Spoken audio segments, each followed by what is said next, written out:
दोस्तों, भगवान श्री कृष्ण वास्तुशास्त्र का विशिष्ट ज्ञान रखते थे। उन्होंने समय समय पर धर्मराज युधिष्ठिर को वास्तुशास्त्र का ज्ञान दिया। यह ज्ञान समस्त मानव जाति के लिए अत्यंत महत्वपूर्ण और कल्याणकारी है। श्री कृष्ण ने 5 ऐसे पेड़ पौधों के बारे में बताया है जिनका भवन की सीमा में होना दुख एवं दरिद्रता लेकर आता है। ये वृक्ष घर के सामने होने से उस घर में निवास करने वाले लोगों की कभी उन्नति नहीं होती है। उन्हें हमेशा पराजय और निराशा का ही सामना करना पड़ता है।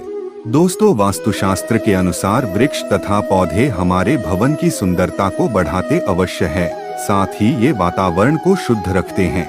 वृक्षों से सकारात्मक ऊर्जा का संचार होता है जो हमारे जीवन के लिए अत्यंत आवश्यक होती है।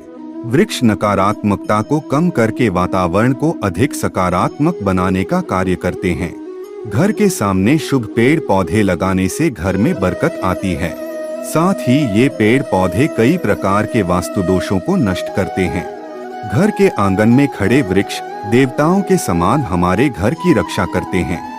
इसीलिए हमारे पुराणों और शास्त्रों में भवन की सीमा में कुछ शुभ वृक्षों का रोपण करने की सलाह दी गई है।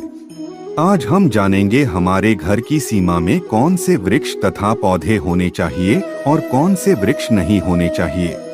जैसे कुछ वृक्षों को शास्त्रों में शुभ बताया गया है, उसी प्रकार से वास्तुशास्त्र में अशुभ वृक्षों तथा पौधों का वर्णन मिलता है।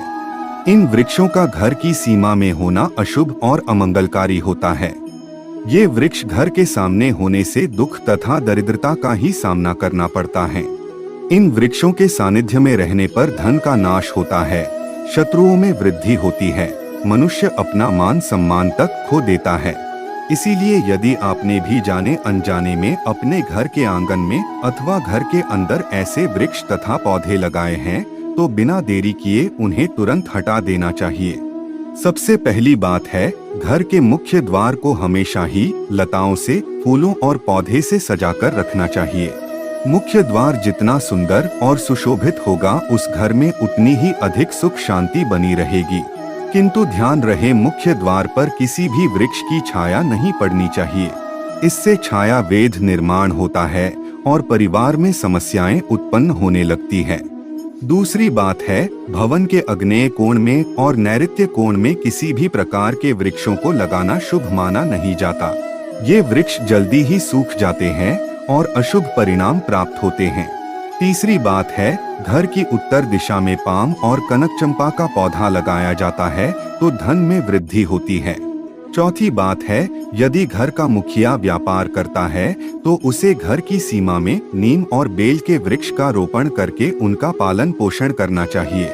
इससे उनके व्यापार में अधिक लाभ प्राप्त होता है।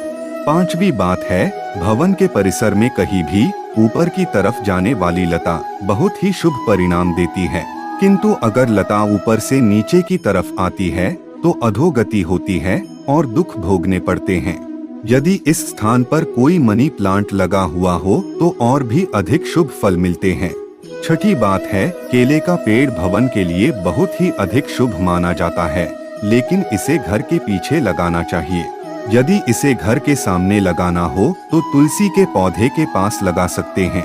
तुलसी के पास केले का पेड़ हो तो धन संपत्ति में अकस्मात ही वृद्धि होती है, क्योंकि केले के पेड़ में भगवान विष्णु निवास करते हैं और तुलसी में माता लक्ष्मी का वास माना जाता है। आइए अब जानते हैं कौन से पेड़ पौधे घर में लगाना अशुभ होता है। सबसे पहले बात कर लेते हैं कांटेदार पौधों की। दोस्तों, आपको घर में कभी भी कांटेदार पौधे नहीं लगाने चाहिए, क्योंकि कांटेदार पौधे हमारे वास्तु को प्रभावित तो करते ही है, साथ ही इस तरह के पौधे घर के छोटे बच्चों को भी नुकसान पहुंचा सकते हैं। इसलिए घर में कांटेदार पौधे लगाने से हमेशा बचे रहें, क्योंकि इनके कांटे नकारात्मक ऊर्जा उत्पन्न करते हैं। लेकिन फिर भी गुलाब जैसे कांटेदार पौधे लगाए जा सकते हैं, परंतु गुलाब के पौधे को घर की छत पर ही रखें तो बेहतर रहेगा। इसी के साथ अगर धार्मिक दृष्टि से भी देखा जाए तो भी कांटेदार पौधों को घर में लगाने से परिवार में लड़ाई झगड़े बढ़ जाते हैं, और इतना ही नहीं, इससे घर का वातावरण भी खराब होने लगता है। दोस्तों, दूसरे तरह के पौधे हैं दूध वाले पौधे। जी हाँ, अपने घर में कभी भी आपको ऐसे पौधे नहीं लगाने चाहिए जिनको काटने या तोड़ने पर दूध निकलता हो, क्योंकि इनमें से जो दूध निकलता है वह हमारे स्वास्थ्य के लिए ठीक नहीं होता है। अगर गलती से कोई बच्चा या बड़ा इन पौधों के दूध का सेवन कर ले तो यह हमारे शरीर के अंदर विष पैदा कर सकता है। इसलिए इस दुष्प्रभाव से बचने के लिए हमें ऐसे पौधों से दूर रहना चाहिए। वैसे धार्मिक दृष्टि से भी देखा जाए तो भी इन पौधों को घर में लगाने से घर की सुख शांति चली जाती है और घर में नकारात्मक शक्तियां प्रवेश कर जाती है। दोस्तों, इसी क्रम में तीसरे नंबर पर आते हैं मुरझाए हुए पौधे। दोस्तों, आपने देखा होगा कई बार हमारे घर के गमलों में लगे हुए पौधे सूख या मुरझा जाते हैं। तो ऐसी स्थिति में हमें इन पौधों को घर से बाहर निकाल देना चाहिए, नहीं तो जब भी आप घर में मुरझाए हुए पौधों को देखेंगे तो आपके स्वभाव में भी परिवर्तन आ जाएगा। इसलिए घर में कभी भी सूखे हुए पौधे ना रखें, उन्हें तुरंत बाहर निकाल दें। खासकर सूखा हुआ तुलसी का पौधा घर में कभी नहीं रखना चाहिए। तुलसी का पौधा हमेशा हरा भरा रहना चाहिए। सूखा हुआ तुलसी का पौधा दुर्भाग्य लेकर आता है। शास्त्रों में कहा गया है, जिस घर में तुलसी का पौधा सूख जाता है उस घर से लक्ष्मी चली जाती है। चौथा पौधा है बोनसाई का पौधा। दोस्तों, शायद आप बोनसाई पौधों का मतलब नहीं जानते होंगे, तो हम आपको बता दें कि यह वे पौधे होते हैं जो किसी भी बड़े पेड़ का छोटा रूप होते हैं। इनकी बढ़वार को किसी वैज्ञानिक तरीके से रोक दिया जाता है। इसलिए माना जाता है कि इस तरह के पौधे हमारे चारों तरफ की सकारात्मकता को भी रोक देते हैं। इसलिए बोनसाई पौधों को ना ही घर में तैयार करना चाहिए और ना ही बाहर से लाकर लगाना चाहिए, क्योंकि वास्तुशास्त्र के अनुसार यह पौधे घर में रहने वाले हर सदस्य का आर्थिक विकास रोक देते हैं। दोस्तों, अब बात कर लेते हैं बबूल के बारे में। आपको पता ही होगा, यह एक बड़ा कांटेदार वृक्ष होता है, इसलिए इसका पौधा घर में लगाने का सवाल ही नहीं उठता। फिर भी कोई बोनसाई करके इसको घर में लगाने की सोच रहा है तो ऐसा बिल्कुल ना करे, क्योंकि यह वास्तु की दृष्टि से ठीक नहीं रहता। ऐसे पौधे सिर्फ हमें नुकसान पहुंचाते हैं, क्योंकि इनके कांटे बड़े हानिकारक होते हैं। दोस्तों, अब बात कर लेते हैं कैस्टर प्लांट के बारे में। कैस्टर प्लांट देखने में भले ही बेहद अच्छा लगता हो, लेकिन इसे दुनिया का सबसे खतरनाक पौधा माना गया है। इस पौधे के बीज 2 दिनों के अंदर इंसान की जान ले सकते हैं। इसे घर में लगाने की भूल बिल्कुल नहीं करनी चाहिए। अगर आप इसे घर में लगाते हैं तो छोटे बच्चे इसके बीज गलती से निगल सकते हैं। इस पौधे को घर में ही नहीं बल्कि घर के आसपास भी नहीं रखना चाहिए।